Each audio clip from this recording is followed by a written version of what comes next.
Hello students. आज हम लोग इस वीडियो में सॉलिड स्टेट का एक नया टॉपिक स्टार्ट करने जा रहे हैं जिसका नाम है इम्परफेक्शन इन सॉलिड या तो क्रिस्टल डिफेक्ट। इम्परफेक्शन परफेक्शन का जस्ट अपोजिट वर्ड है और परफेक्शन का मतलब यहाँ पर है एटम्स का रेगुलर अरेंजमेंट और आइडियल अरेंजमेंट, और इम्परफेक्शन का मतलब है एटम्स का इरेगुलर अरेंजमेंट और डिस आइडियल अरेंजमेंट। यानी एटम्स के रेगुलर अरेंजमेंट में आइडियल अरेंजमेंट में गड़बड़ी आना ही कहलाता है क्रिस्टल डिफेक्ट। एग्जाम्पल से समझ सकते हैं इसको कि सपोज मेरे पास एक क्रिस्टल या तो क्रिस्टलन सॉलिड या तो क्रिस्टल लेटिस है जिसमें एटम्स को कुछ इस तरह से अरेंज किया गया है, यानी कि प्रत्येक पॉजिटिव के बाद नेगेटिव चार्ज यहाँ पर है। लेकिन अगर देखोगे ध्यान से इस क्रिस्टल में तो यहाँ पर जो है सो जहाँ पर नेगेटिव चार्ज होना चाहिए था प्लस के बाद, यह जो है अपना जगह छोड़कर यह बी माइनस एटम्स के बीच के खाली स्थान में जाकर अरेंज्ड हो गया है, यानी कि इसके रेगुलर अरेंजमेंट में जो है गड़बड़ी आया। और इसी गड़बड़ी को, इसी कमी को, इसी डिफेक्ट को कहते हैं क्रिस्टल डिफेक्ट। क्या होगा डेफिनेशन कि द इरेगुलरिटीज, इरेगुलर होना और डेविएट करना यानी विचलित होना फ्रॉम आइडियल अरेंजमेंट किसके, ऑफ कंस्टिट्यूएंट पार्टिकल्स के इन द क्रिस्टल। एक क्रिस्टल में कंस्टिट्यूएंट पार्टिकल्स का आइडियल अरेंजमेंट से विचलित होना या तो इरेगुलर होना कहलाता है crystal defect. Types of crystal defect. Crystal में दो तरह के होते हैं, पॉइंट डिफेक्ट और लाइन डिफेक्ट। पॉइंट डिफेक्ट का मतलब क्या होता है समझते हैं कि वैसा क्रिस्टल डिफेक्ट जिसमें एक एटम्स के चारों ओर एटम्स का रेगुलर अरेंजमेंट में गड़बड़ी आना कहलाता है पॉइंट डिफेक्ट। इस क्रिस्टल में देखो अगर इस एटम को ले तो इसके चारों तरफ होना चाहिए था कुछ इस तरह, यहाँ पर बी माइनस, यहाँ पर बी माइनस, यहाँ पर भी होना चाहिए था बी माइनस, लेकिन यह यहाँ पर ना होकर यह किसी दूसरे स्थान पर प्रेजेंट है, एटम्स के बीच का खाली स्थान में प्रेजेंट है। तो इस तरह जो एक एटम के चारों तरफ, एक पॉइंट के चारों तरफ जो एटम्स का इरेगुलरिटी हुआ, इसी को कहते हैं हम लोग पॉइंट डिफेक्ट। ये लिखा गया है आपका डिफिनेशन में कि द इरेगुलरिटीज और deviation from ideal arrangement around a point और atom in a crystalline substance, कि एक क्रिस्टलाइन सॉलिड में या तो एक क्रिस्टलाइन सब्सटेंस में या तो एक क्रिस्टल में एक एटम के चारों ओर के आइडियल अरेंजमेंट से विचलित होना या तो इरेगुलर होना कहलाता है point defect. Classification of point defect. Point defects का वर्गीकरण। Point defects can be classified into three types. Point defect को हम लोग वर्गीकृत कर सकते हैं तीन प्रकार से। तीनों प्रकार का नाम है, पहला का नाम है स्टेचोमेट्रिक डिफेक्ट, दूसरा का नाम है इम्प्योरिटी डिफेक्ट, तीसरा का नाम है नॉन स्टेचोमेट्रिक डिफेक्ट।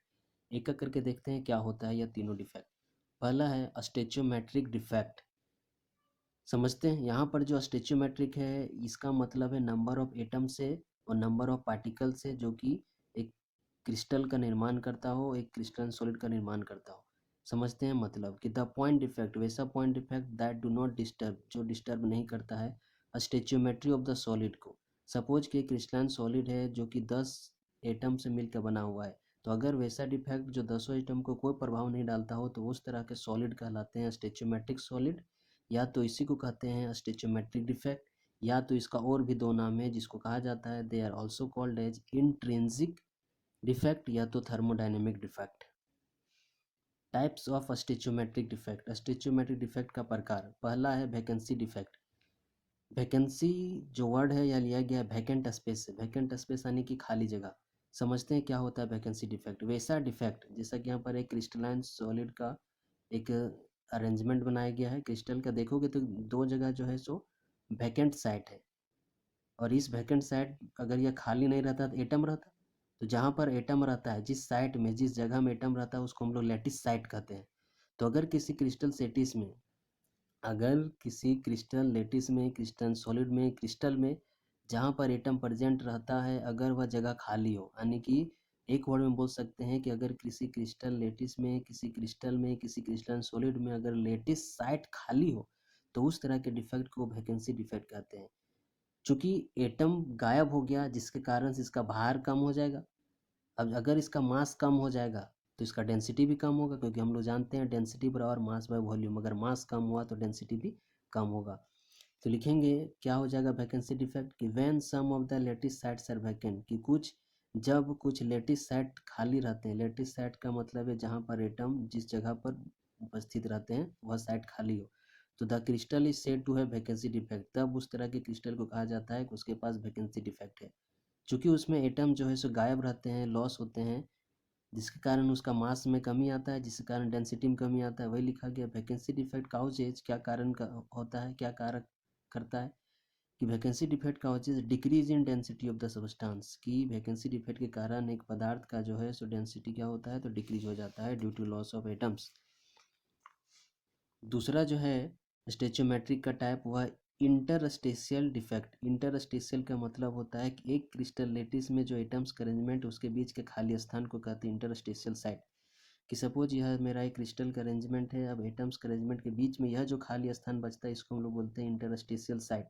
अगर इसी इंटरस्टेशियल साइट में बाहर से कोई एक आध दो एटम आकर इस जगह को घेर ले, उसी तरह के डिफेक्ट को कहते हैं हम लोग इंटरस्टिशियल डिफेक्ट। जैसा कि डायग्राम में दिखाया गया, यह मेरा क्रिस्टल लेटिस है और बहुत सारा इंटरस्टिशियल साइट है, जिसमें से दो इंटरस्टिशियल साइट में एटम्स आके ऑक्यूपाई कर लिए हैं, तो इस तरह के डिफेक्ट कहलाते हैं इंटरस्टिशियल डिफेक्ट। डिफिनेशन समझते हैं कि व्हेन सम कंस्टिट्यूएंट पार्टिकल्स, जब कुछ अवयव कण constituent particles occupy an interstitial site, जब कुछ कंस्टिट्यूएंट पार्टिकल एक क्रिस्टल लेटिस में खाली जगह को इंटरस्टिशियल खाली जगह में आके ऑक्यूपाई कर लेते रह जाते हैं, then the crystal is said to have, तब उस तरह के क्रिस्टल को कहते हैं कि उसके पास इंटरस्टिशियल डिफेक्ट मौजूद है।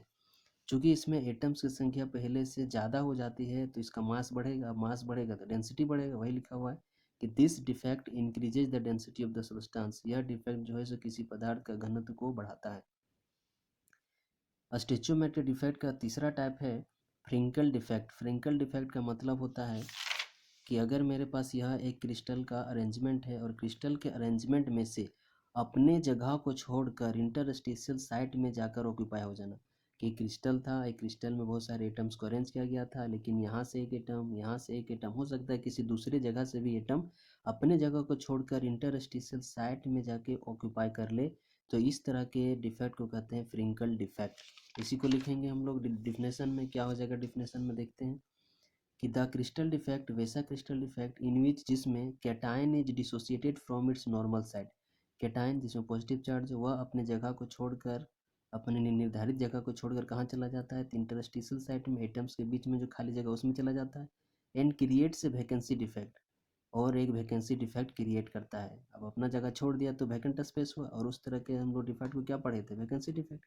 And at its original site, and an interstitial defect at its new location is called, और जो इंटरस्टिशियल जगह पर जाके भर गया उस तरह के डिफेक्ट को कहते हैं फ्रिंकल डिफेक्ट एंड आल्सो कॉल्ड है, और इसको दूसरे नाम से जाना जाता है जिसको कहा जाता है डिसोसिएशन इफेक्ट। डिसोसिएशन इफेक्ट, चूंकि इस इफेक्ट में जो है नंबर ऑफ एटम सिर्फ अपने जगह को छोड़ रहा है, लॉस नहीं हो रहा है, ना ही गेन हो रहा है, तो इसमें जो है सो मास ना बढ़ेगा ना घटेगा, इसलिए इसका डेंसिटी भी अनचेंज्ड रहेगा।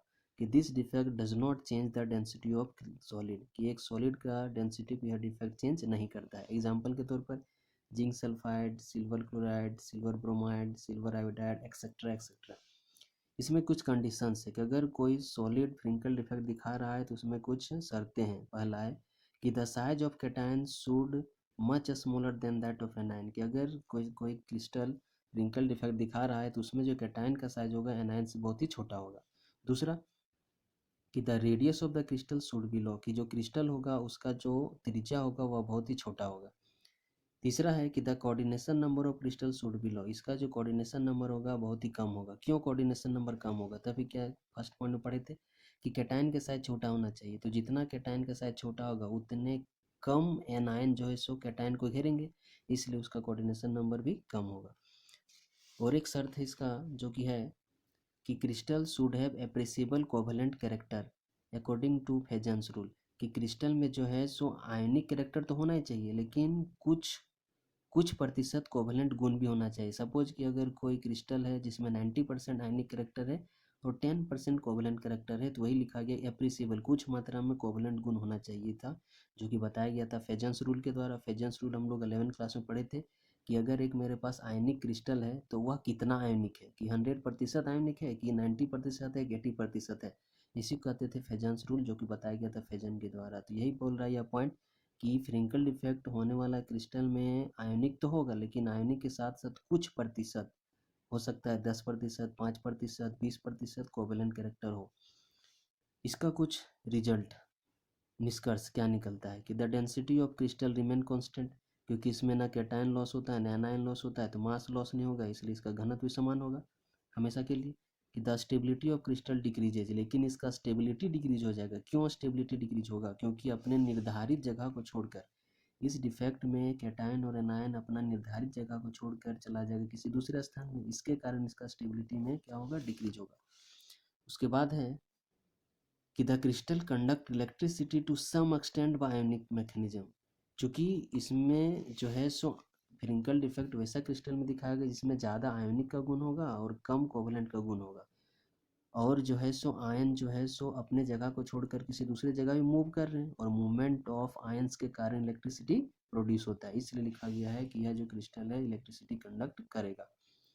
चौथा जो इसमें है डिफेक्ट, जिसका नाम है शॉटकी डिफेक्ट। अब शॉटकी डिफेक्ट क्या होता है समझते हैं। शॉटकी डिफेक्ट उस डिफेक्ट को कहते हैं जिस क्रिस्टल लेटिस में इक्वल नंबर ऑफ कैटायन और एनायन अपने जगह से लॉस करे।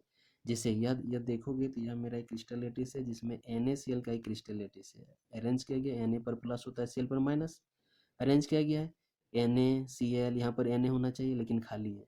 NaCl Na, यहाँ पर Na होना चाहिए था लेकिन यहाँ पर खाली है। तो यहाँ पर क्या कहा गया था कि वैसा क्रिस्टलाइन सॉलिड जिसमें इक्वल नंबर ऑफ कैटायन और एनायन लॉस हो। इसलिए यहाँ पर हम लोग जो है सो Na दिखाएंगे, क्योंकि यहाँ पर इसका मतलब होता है कि कैटायन और एनायन का लॉस हो। यहाँ पर दिखा देते हैं कि एनायन यहाँ से वैकेंट है। तो वैसा क्रिस्टल जिसमें इक्वल नंबर ऑफ कैटायन का संख्या और इक्वल नंबर ऑफ एनायन का संख्या अपने जगह से गायब हो, तो उस तरह के क्रिस्टल डिफेक्ट को कहते हैं शॉटकी डिफेक्ट। देखते हैं इसका डेफिनेशन कि द क्रिस्टल डिफेक्ट वैसा क्रिस्टल डिफेक्ट इन विच जिसमें equal number of cation and anion, जिसमें समान संख्या में कैटायन भी और एनायन भी are missing from their lattice side, जहाँ पर मौजूद रहते हैं उसको लेटिस साइड कहते हैं। कि वैसा क्रिस्टल जिसमें समान संख्या में एनायन और कैटायन अपने जगह से गायब हो, तो उस तरह के डिफेक्ट को कहते हैं शॉटकी डिफेक्ट।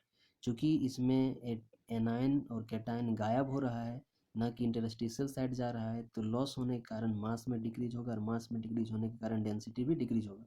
तो Schottky defect decreases the density of crystal. इसका कुछ शर्त है कि कोई क्रिस्टल अगर शॉटकी डिफेक्ट शो कर रहा है तो इसमें कुछ कंडीशंस है जो कि अप्लाई करना पड़ेगा। पहला है कि the cation and anion should have comparable size, जो कैटायन और एनायन होगा दोनों का साइज लगभग बराबर होना चाहिए। दूसरा है कि the radius ratio of crystal should B high, इसका जो रेडियस रेशियो होगा काफ़ी हाई होना चाहिए। रेडियस रेशियो की डिफिनेशन पढ़े थे कि radius of cation by radius of anion को कहते हैं रेडियस रेशियो, जो कि ज़्यादा होना चाहिए शॉटकी डिफेक्ट शो करने के लिए। तीसरा है कि the crystal should have high coordination number ज़्यादा होना चाहिए। कोऑर्डिनेशन नंबर ज़्यादा कैसे होगा? क्योंकि इसमें कहा गया है कि कैटायन और एनायन का साइज समान होगा, तो अगर कैटायन का साइज और एनायन का साइज बड़ा होता है तो कैटायन को ज़्यादा अमाउंट ऑफ एनायन घेर सकता है, इसलिए कोऑर्डिनेशन नंबर भी ज़्यादा होगा। The crystal should B ionic crystal होना चाहिए। कुछ इसका परिणाम क्या होगा? शॉटकी डिफेक्ट का परिणाम, Schottky defect decreases the density of crystal, क्योंकि इक्वल नंबर ऑफ कैटायन और एनायन अपने जगह से मिसिंग थे, जिसके कारण मास घटेगा इसलिए डेंसिटी घटेगा।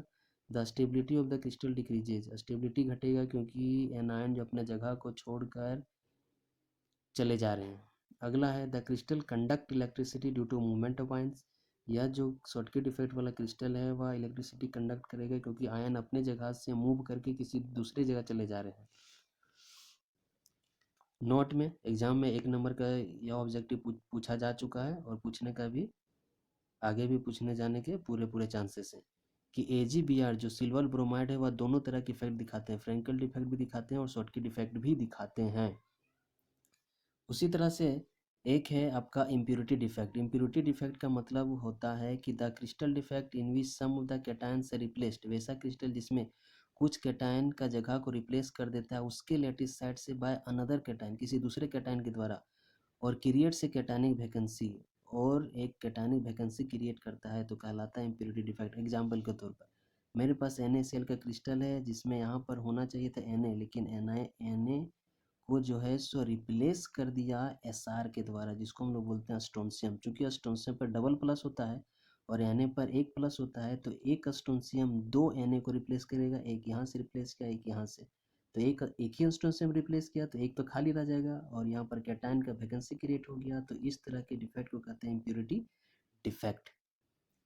अगले क्लास में हम लोग बाकी के 2 टाइप के बारे में जिक्र करेंगे। कौन कौन सा, तो नॉन स्टैच्यूमेट्री और उसका क्लासिफिकेशन और लाइन डिफेक्ट।